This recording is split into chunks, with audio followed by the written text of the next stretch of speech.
اما بعد فقد قال الله تبارك وتعالى كما ورد في سورة هود عليه الصلاة والسلام اعوذ بالله من الشيطان الرجيم بسم الله الرحمن الرحيم قال اركبوا فيها بسم الله مجريها ومرساها ان ربي لغفور رحيم وقال عز وجل كما ورد في سورة النمل انه من سليمان وانه بسم الله الرحمن الرحيم صدق الله العظيم رب اشرح لي صدري ويسر لي امري واحلل عقدة من لساني يفقهوا قولي اللهم ربنا الهمنا رشدنا واعصمنا من شرور انفسنا اللهم ارنا الحق حقا وارزقنا اتباعه وارنا الباطل باطلا وارزقنا اجتنابه اللهم وفقنا لما تحب وترضى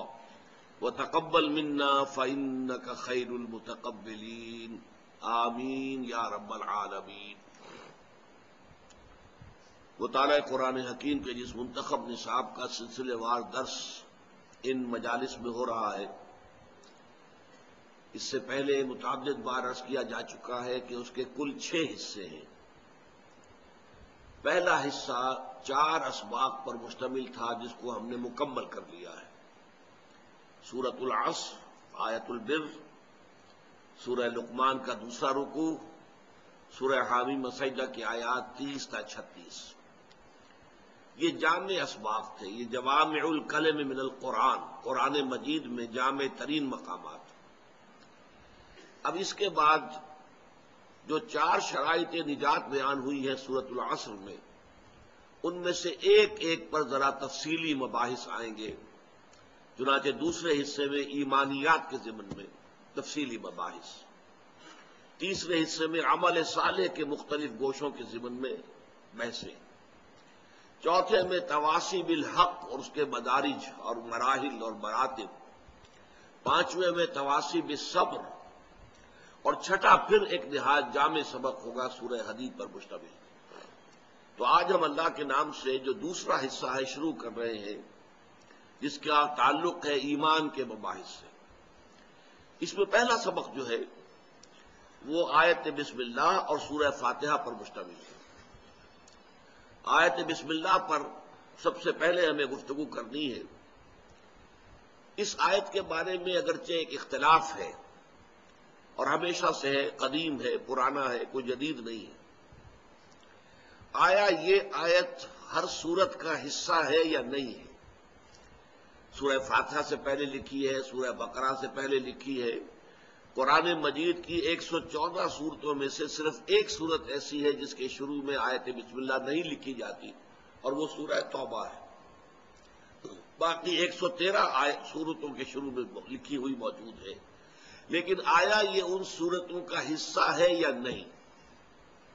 اس ضمن میں مدینہ منورہ، بصرہ اور شام کے جو قرات ہیں، قاری حضرات، اساتذہ قرات، ان کی رائے یہ ہے کہ یہ کسی سورت کا حصہ نہیں ہے، بلکہ صرف بطور علامت، فصل کے طور پر، کہ یہاں سے ایک نئی سورت شروع ہو رہی ہے، یا ان 2 سورتوں کے مابین یہ ایک نشانی ہے فصل کی، اس کے طور پر درج ہے۔ اور یہ آیت قرآن مجید میں صرف سورۃ النمل میں آئی ہے، جس کی کہ میں نے ابھی تلاوت کی کہ حضرت سلیمان علیہ السلام نے جو خط لکھا تھا ملکہ سبا کو، وہ شروع اس طرح ہوا تھا، انہ من سلیمان، یہ خط سلیمان کی طرف سے ہے علیہ الصلاۃ والسلام، وانہ بسم اللہ الرحمن الرحیم، اور اس کا آغاز ہے اللہ کے نام سے کہ جو رحمان اور رحیم ہے۔ صرف یہ مقام ہے قرآن مجید میں سورۃ النمل کی آیت نمبر 30 کہ جس میں یہ قرآن مجید کے متن کا حصہ ہے۔ باقی یہ صرف 113 مرتبہ لکھی گئی ہے، لیکن یہ قرآن مجید کی آیات میں شمار نہیں ہوگی۔ اس کے برعکس رائے ہے، یہ رائے جو ہے، جو میں نے عرض کیا کہ مدینہ منورہ اور بصرہ اور شام کے قراء کی ہے، یہی رائے جو ہے امام ابو حنیفہ کی ہے رحمت اللہ علیہ۔ اس کے برعکس ایک رائے ہے کہ یہ ہر سورت کا ایک جز ہے، اس کا لازمی حصہ ہے، اور اس میں شمار بھی کی جائے گی۔ یعنی جب سورہ فاتحہ پڑھیں گے تو بسم اللہ الرحمن الرحیم آیت نمبر 1 ہو گئی، الحمدللہ رب العالمین آیت نمبر 2 شمار ہوگی۔ یہ دوسری رائے ہے کہ جو کوفے کے قراء جو تھے ان کی رائے ہے، اور یہ مکہ مکرمہ کے قراء کی رائے بھی ہے اور کوفے کی رائے ہے، اور یہی رائے امام شافعی کی ہے رحمۃ اللہ علیہ۔ اب اس سے دو نتیجے نکلتے ہیں، ایک تو صرف علمی طور پر کہ قرآن مجید کی آیات کی تعداد کے ضمن میں بہت بڑا فرق واقع ہو جائے گا۔ 113 کا فرق تو یہی ہو گیا، آیا 113 مرتبہ آیت بسم اللہ شمار کی جائے گی یا نہیں کی جائے گی؟ کریں گے تو 113 تعداد بڑھ جائے گی، نہیں کریں گے تو گھٹ جائے گی۔ اور دوسرا فرق جو ہے عملی پیدا ہوتا ہے وہ نماز کے اندر، کہ جب امام جب شروع کرتا ہے جہری قرات، تو جو امام ابو حنیفہ کے پیروکار ہیں یا مدینہ منورہ اور بصرہ اور شام کے جو قراء ہیں ان کے پیروکار ہیں، وہ آیت بسم اللہ جو ہے وہ خاموشی سے پڑھتے ہیں۔ جہری قرات شروع ہوتی ہے الحمدللہ رب العالمین، اس لیے کہ ان کی رائے میں سورہ فاتحہ شروع وہاں سے ہوتی ہے، آیت بسم اللہ سورہ فاتحہ کا جز نہیں ہے۔ لیکن ہمارے ہاں جو شافعی حضرات ہیں، اور شوافع ہمارے ہاں اتنے زیادہ نہیں ہے، لیکن ان کے یوں سمجھیے کہ انہی کے مسلک پر اس اعتبار سے اس معاملے میں اہل حدیث حضرات ہیں، وہ جب جہری قرات شروع کرتے ہیں تو بسم اللہ الرحمن الرحیم کو بھی بلند آواز کے ساتھ ادا کرتے ہیں، پھر یہ کہ الحمدللہ رب العالمین۔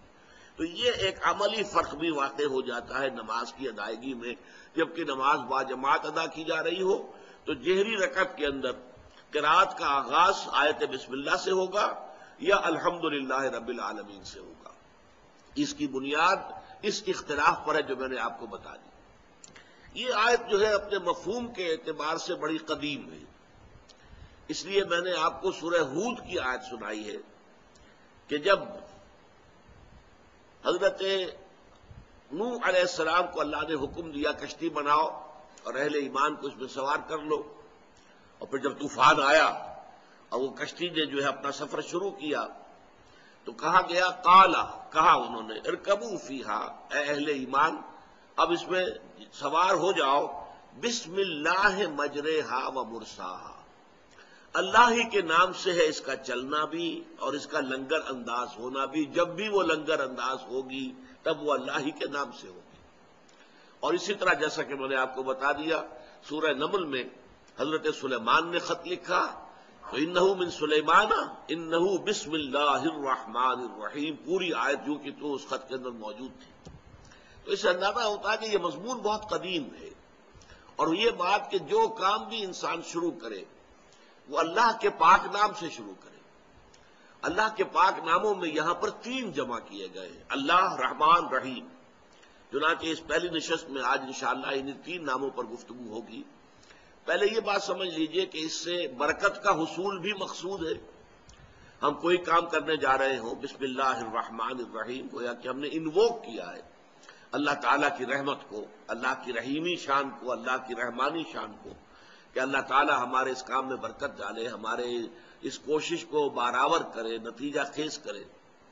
پھر اس میں یہ کہ جس شخص کو یہ عادت ہو جاتی ہے اس کے لیے ایک طرح سے یہ ایک انتباہ بھی بن جاتا ہے کہ کوئی کام شروع کرنے سے پہلے کوئی بھی کام تھا اور اس وقت اس کو شعور نہیں تھا کہ یہ کام جو میں کرنے چلا ہوں جائز بھی ہے کہ نہیں ہے، صحیح بھی ہے کہ نہیں ہے، لیکن جب کہے گا بسم اللہ الرحمن الرحیم تو اچانک چونک جائے گا کہ میں جو یہ کام کرنے چلا ہوں یہ تو اس اللہ کے حکم کے منافی ہے، یہ تو در حقیقت حرام ہے، ناجائز ہے، لہذا اس پر تو بسم اللہ الرحمن الرحیم گویا کہ بالکل اس کی متضاد کی حیثیت رکھتی ہے۔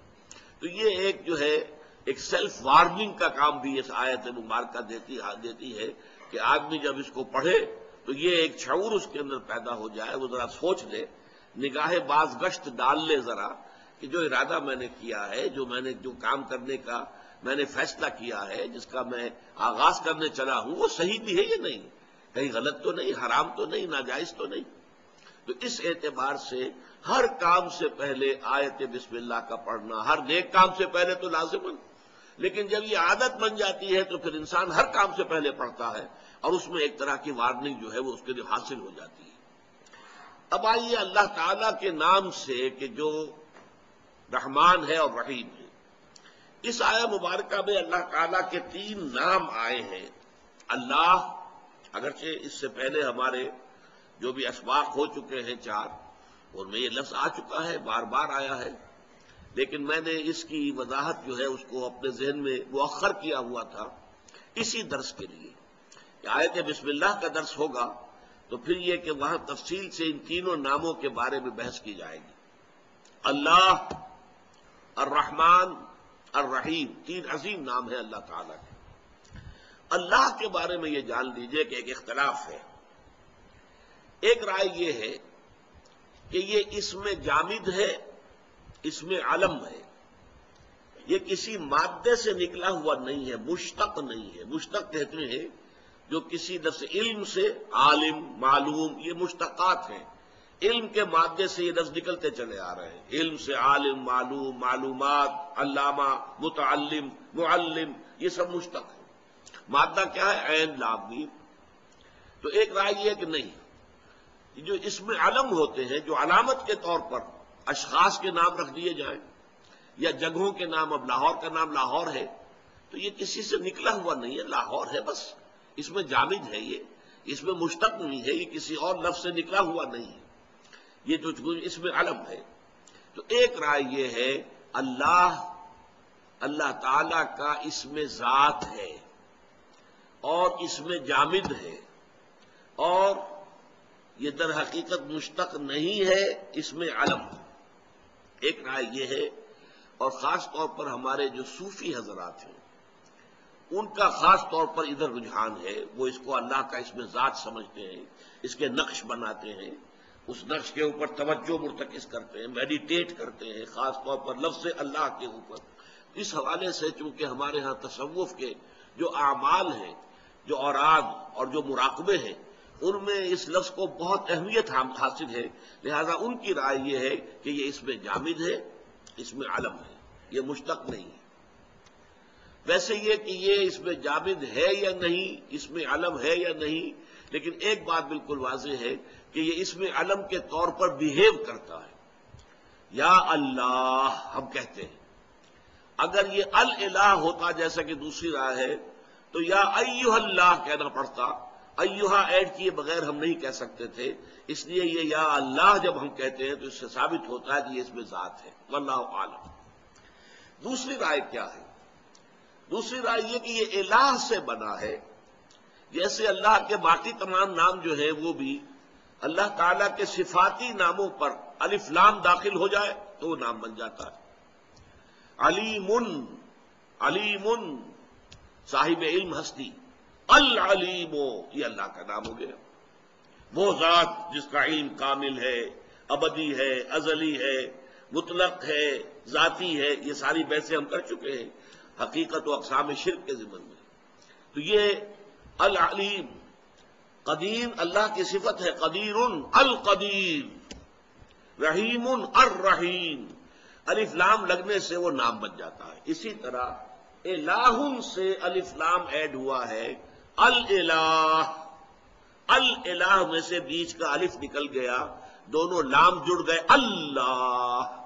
یہ ہے گویا کہ اس میں باری تعالیٰ کی گویا کہ گرامر کے اعتبار سے، لغت کے اعتبار سے یہ الہ پر الف لام داخل ہو کر بنا ہے۔ اب یہ کہ یہ الہ کا مادہ کیا معنی دیتا ہے، جیسے میں نے عرض کیا علم یہ مادہ ہے، اس مادے سے کیا کیا معنی نکل رہے ہیں اور اس کے مطابق الفاظ ڈھلتے چلے جاتے ہیں۔ تو یہ جو الف لام ہے کا مادہ ہے، اس کے کیا کیا مفہوم ہے؟